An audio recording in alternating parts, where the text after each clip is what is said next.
To be known is to be loved. But what happens when the persons you're closest to have no clue as to who you really are? Welcome to Alston Stories audiobook-style read-along and analysis. Last week learned about Daphne's view of the marriage mart. This week we learn a little about the Duke's view of himself. Daphne had to admire the fictitious Lady Whistledown's savvy. By the time she started forcing people to pay for their gossip, all the ton was addicted.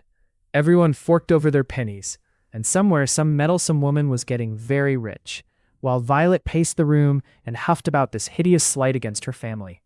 Daphne looked up to make certain her mother wasn't paying her any attention, then let her eyes drop to peruse the rest of the scandal sheet. Whistledown, as it was now called, was a curious mix of commentary, social news, scathing insult, and the occasional compliment. What set it apart from any previous society news sheets was that the author actually listed her subjects' names in full. There was no hiding behind abbreviations such as Lord S and Lady G. If Lady Whistledown wanted to write about someone, she used his full name. The ton declared themselves scandalized, but they were secretly fascinated. This most recent edition was typical Whistledown. Aside from the short piece on the Bridgertons, which was really no more than a description of the family, Lady Whistledown had recounted the events at the previous night's ball. Daphne hadn't attended, as it had been her younger sister's birthday, and the Bridgertons always made a big fuss about birthdays. And with 8 children, there were a lot of birthdays to celebrate. "You're reading that rubbish," Violet accused. Daphne looked up, refusing to feel the least bit guilty. "It's a rather good column today. Apparently Cecil Tumbling knocked over an entire tower of champagne glasses last night." "Really?" Violet asked, trying not to look interested. Daphne replied. "She gives quite a good account of the Middlethorpe ball, mentions who was talking to whom, what everyone was wearing, and I suppose she felt the need to offer her opinions on that point," Violet cut in. Daphne smiled wickedly. "Oh, come now, Mother. You know that Mrs. Featherington has always looked dreadful in purple." Violet tried not to smile. Daphne could see the corners of her mouth twitching as she tried to maintain the composure she deemed appropriate for a viscountess and mother. But within 2 seconds, she was grinning and sitting next to her daughter on the sofa. "Let me see that," she said, snatching up the paper. "What else happened? Did we miss anything important?" Daphne said, "Really, Mother, with Lady Whistledown as a reporter, one needn't actually attend any events." She waved toward the paper. "This is almost as good as actually being there. Better, probably. I'm certain we had better food last night than they did at the ball. And give that back." She yanked the paper back, leaving a torn corner in Violet's hands. Daphne affected mock righteousness. "I was reading it." "Well, listen to this." Violet leaned in. "The rake, formerly known as Earl Cliveden, has finally seen fit to grace London with his presence.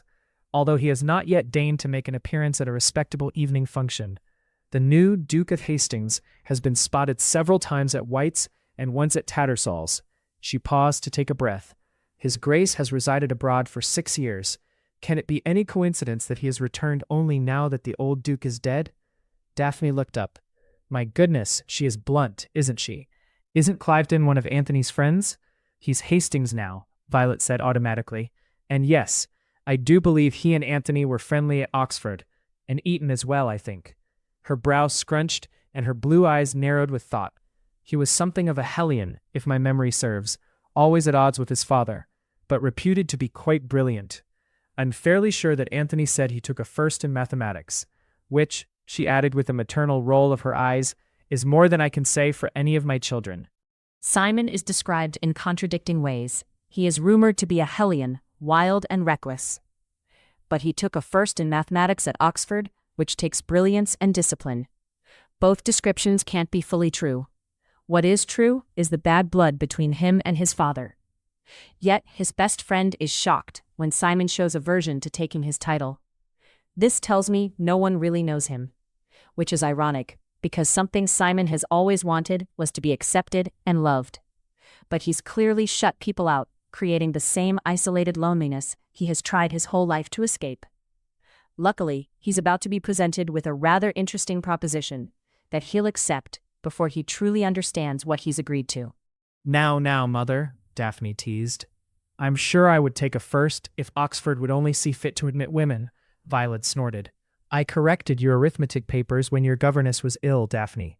"Well, maybe in history then," Daphne said with a grin. She looked back down at the paper in her hands, her eyes straying to the new duke's name.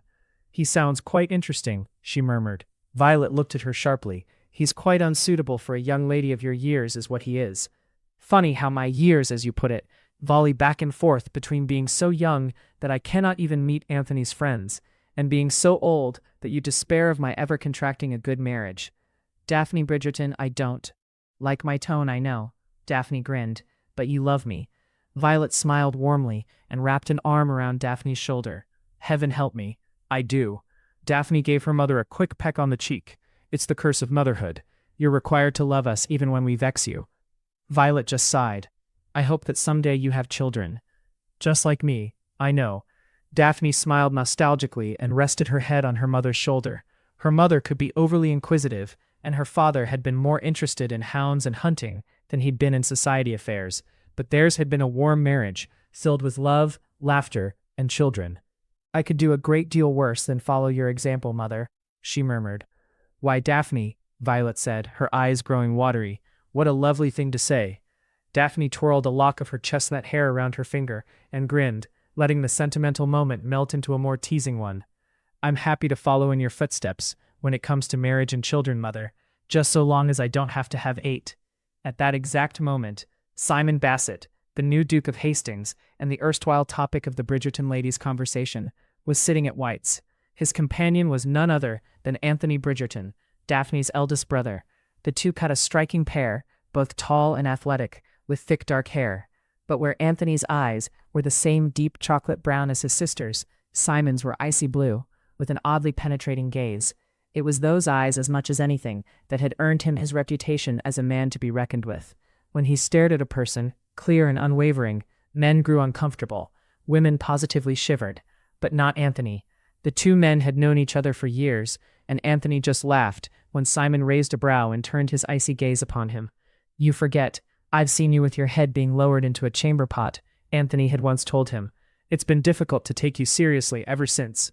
To which Simon had replied, Yes, but if I recall, you were the one holding me over that fragrant receptacle. One of my proudest moments, to be sure. But you had your revenge the next night in the form of a dozen eels in my bed. Simon allowed himself a smile as he remembered both the incident and their subsequent conversation about it. Anthony was a good friend, just the sort a man would want by his side in a pinch. He'd been the first person Simon had looked up upon returning to England. It's damned fine to have you back, Cliveden, Anthony said, once they'd settled in at their table at White's. Oh, but I suppose you'll insist I call you Hastings now. No, Simon said rather emphatically. Hastings will always be my father. He never answered to anything else. He paused. I'll assume his title if I must, but I won't be called by his name.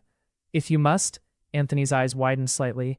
Most men would not sound quite so resigned about the prospect of a dukedom. That's a wrap.